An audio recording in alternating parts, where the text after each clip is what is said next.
मार्गदर्शनातून आमचे विद्यार्थी नक्कीच बोध घेतील व आपल्या आयुष्यामध्ये एक उच्च शिखर ते गाठतील। मी या विद्यार्थ्यामार्फत हे आपल्यासमोर नमूद करतो।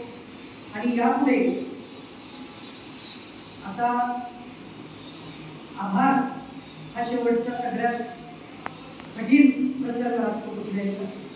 आता सगळ्यात महत्त्वाचं म्हणजे आभार हा दिला कुणाला जातो तर एखाद्या नवीन व्यक्तीला दिला।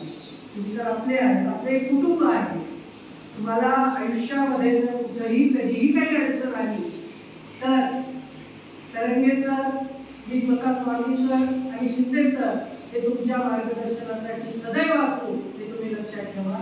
आणि या ठिकाणी आपला हा सदिच्छा कार्यक्रम संपला मी असं जाहीर करतो। आणि यानंतर आपण रिफ्रेशमेंट ठेवलेली आहे, तुम्ही सर्वांनी थांबायचं आहे व्यवस्थित।